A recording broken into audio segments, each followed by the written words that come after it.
3.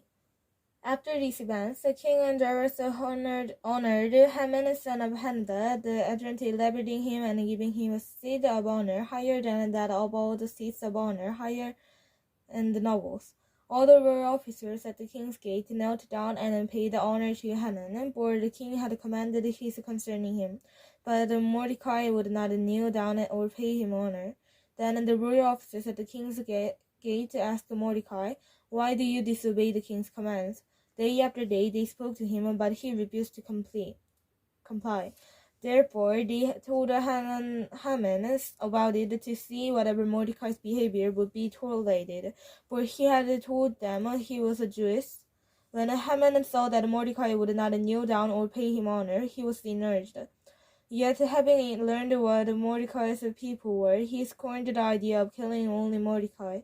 Instead, Haman killed only Mordecai, looked for a way to destroy all Mordecai's people, the Jews, throughout the whole kingdom of Darius. In the 12th year of King Darius, in the first month, the month of Nisan, they cast the lot in the presence of the Hanan to select the day and the month. And the lot fell on the 12th month, the month of Adar. Then Hanan said to King Darius, "This is the certain man and people dispersed scattered among the people in all the provinces of your kingdom, whose customs are different from those of all the other people, and who do not obey the king's laws. It is not in the king's best interest to tolerate them. If it pleases the king, let a decree be issued to destroy them, and I will put them 10,000 talents of silver into the royal treasury for the men who carry out this business." So the king took his signet ring for his finger and gave it to Hanan, son of Hamada, the Adjutant, the enemy of the Jews. Keep the money, the king said to Haman, "and do with the people as you please."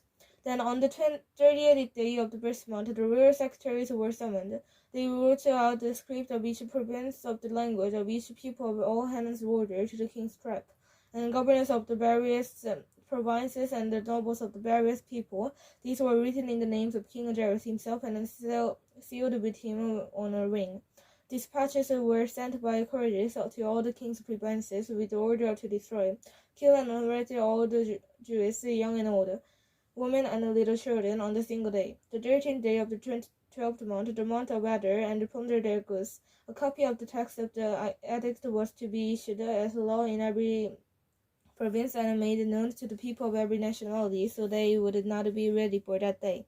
Squared on that day, king's command, the couriers went out, and the edict was issued in the Shermid of Susa. The king and Haman sat down to drink, but the city of Susa was bewailed. 4. When Mordecai learned of all that had been done, he tore his clothes, put on sackcloth, and ashed.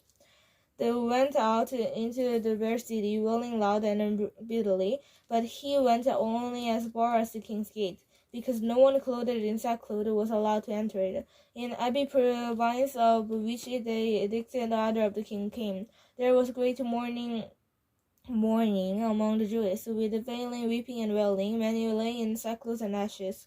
When Esther's maid and English came and told her about Mordecai, she was in great distress. She sent clothes for him and put on instead of the sackcloth, but he would not accept them.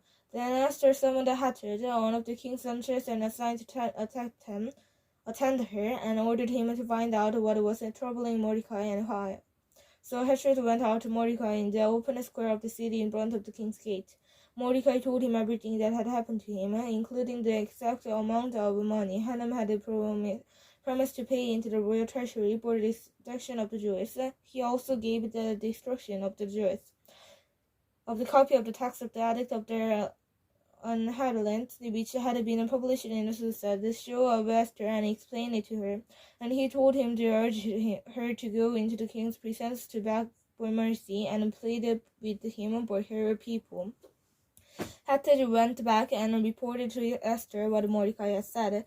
Then she instructed him to say to Mordecai, "All the king's officers and the people of the royal provinces know that for any man or woman who approaches the king in the inner court without being summoned, the king has but one law, that he be put to death. The only exception to this is for the king to attend the gold scepter to him and spare his life.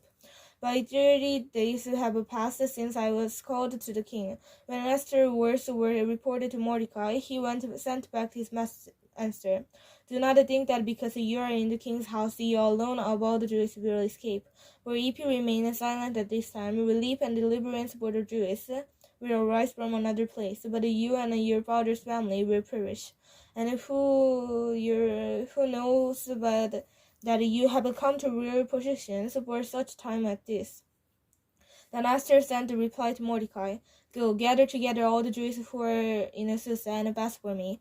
Do not eat or drink for 3 days, night or day. I and my maids will fast as you do.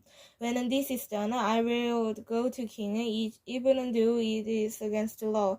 And if I perish, I perish. So Mordecai went away and carried out all the Esther's instructions. 5. On the 3rd day of Esther put on her royal robes and stood in the inner court of the palace, in front of the king's hall. The king was sitting on his royal throne in the hall, facing the entrance. When he saw Queen Esther standing in the court, he was pleased with her and held out to her gold scepter that was in his hand. So Esther approached and touched the tip of the scepter. Then the king asked, What is it, Queen Esther? What is your request? Even up to half the kingdom, it will be given you. If it pleases the king, replied Esther, let the king together with Haman come today to banquet I have prepared for him. Bring Haman at once, the king said, so that we may do what Esther asked. So the king of Haman went to the banquet Esther had prepared. As they were drinking wine, the king again asked Esther, Now what is your petition?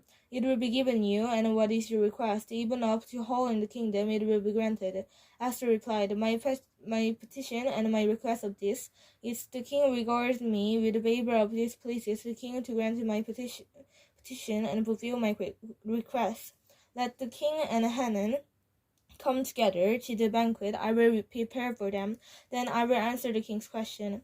Haman went out the day happily and high-spirited, and when he saw Mordecai at the king's gate and observed that he naturally rose nor showed fear in his presence, he was filled with rage against Mordecai.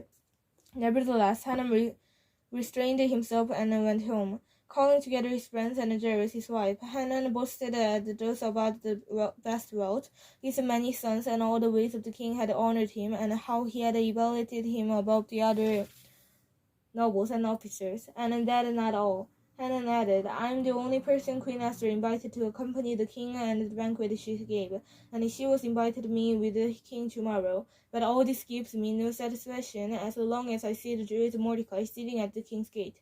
His wife Jairus and all his people said to him, Have a gallon built 75 feet high and ask the king in the morning to go Mordecai hanging on it. Then go with the king to the dinner and be happy. This suggestion delighted Haman, and he has the gallows built.